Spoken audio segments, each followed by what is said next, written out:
Shalom, peuple de Dieu. Que la paix du Seigneur soit avec vous, là où vous êtes. Merci d'être connecté sur www.templededieu.com. Je vous souhaite la paix du Christ demeure avec vous. Lui-même, il a dit, je vous laisse la paix, je vous donne ma paix. Voilà, nous sommes encore là, devant vous, pour pouvoir répondre à certaines questions concernant, dites-nous, pasteur.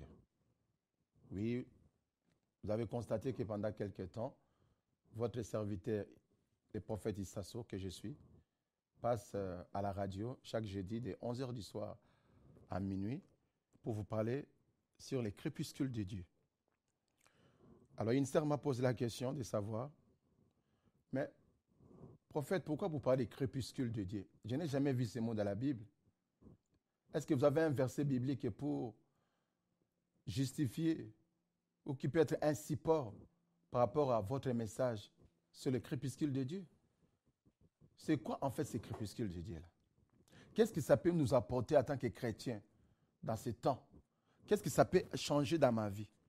Moi j'ai des problèmes d'argent, j'ai des problèmes ceci, mais pourquoi crépuscule de Dieu? Vous n'avez pas d'autre message que ça? Voilà. Merci ma sœur pour cette question. Je vous remercie beaucoup. Quand on parle de dites-nous pasteur, ce n'est pas la parole du pasteur, c'est la parole de Dieu. Le pasteur n'est qu'un relais que Dieu va utiliser pour pouvoir parler de cette question. Dites-nous, pasteur. Les choix sur les crépuscules de Dieu se justifient par le fait que, d'abord, le mot crépuscule signifie obscurité, ténèbres, shit. Cela veut dire, quand nous parlons de crépuscule de Dieu, nous parlons du shit, de Dieu. Et quand vous regardez dans Psaume 82, verset 6, la Bible dit, vous êtes de Dieu, vous êtes tous des fils de Dieu, du Très-Haut, mais cependant vous mourrez comme des hommes.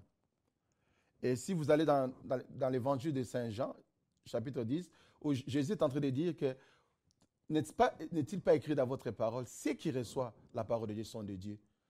Et dans l'évangile de Jean, il est écrit à tous ceux qui ont reçu son nom, à tous ceux qui ont crié au message du Christ Jésus, il les a donné la possibilité de naître dans la vie divine, de devenir enfants de Dieu.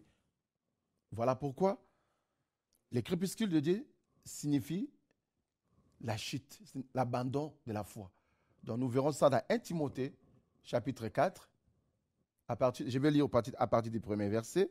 Je lis au nom de Jésus-Christ de Nazareth, où Paul est en train de prévenir l'Église, est en train de prédire par la vertu du Saint-Esprit ce qui va advenir dans la fin de temps, avant l'avènement de notre Seigneur, Sauveur Jésus-Christ, c'est-à-dire l'enlèvement avant toute chose.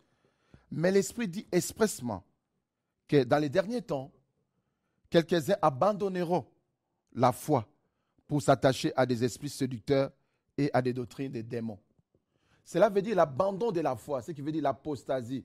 C'est-à-dire que nous avons abandonné la foi. Nous avons abandonné cette confiance-là que nous avons en Christ Jésus à cause de certaines réalités.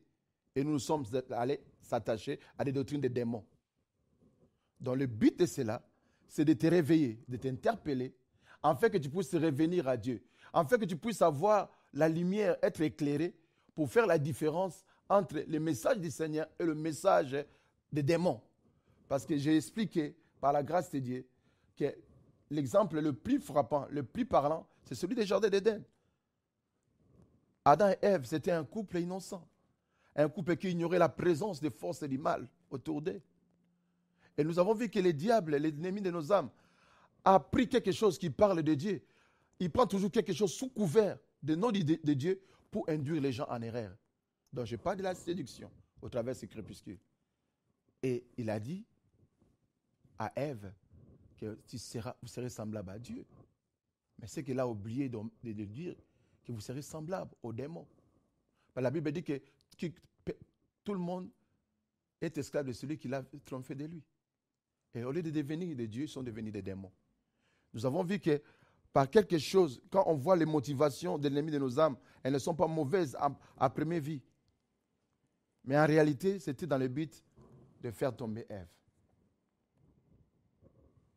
C'est pour cela, bien-aimés, nous parlons de ces crépuscules. Ces crépuscules, pendant quelque temps, nous allons aller dans les Écritures, expliquer pourquoi il y a ces crépuscules-là. L'abandon de la foi. Jésus a dit dans Matthieu 24, La première chose, les premiers symptômes que nous sommes réellement dans le temps de la fin, nous sommes réellement à l'approche de l'enlèvement, ce sera la séduction. Voilà, ma sœur, j'ai pris ce sujet pour que tu ne puisses pas abandonner ta foi, pour que tu puisses garder ta foi malgré les difficultés, malgré les situations que tu traverses. C'est ça le but, que tu ne perdes pas ton identité de fils et de fille de Dieu. Parce que la Bible dit que celui qui a perdu son identité, celui qui ne sait pas qu'il est de la lumière dans les ténèbres, il ne sait pas où il va. Garde ta foi. C'est ça le but de ces messages. Pour que le peuple de Dieu, les chrétiens, pour que nous qui sommes appelés à servir le Seigneur, de ne pas perdre notre foi, malgré les difficultés. Parce que le Seigneur Jésus savait qu'à un moment donné, que cette situation va arriver, ce crépuscule va arriver. C'est pour ça qu'à la fin, il pose la question, est-ce que quand je reviendrai sur la terre, je trouverai la foi? La question, est-ce que gardes-tu la foi pendant tout ce temps-là? Maman Béa, c'était pour que tu puisses garder ta foi.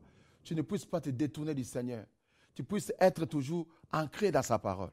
C'est ça le but de tout cela. Afin que lorsque le Seigneur viendra, que nous serons prêts à être avec lui.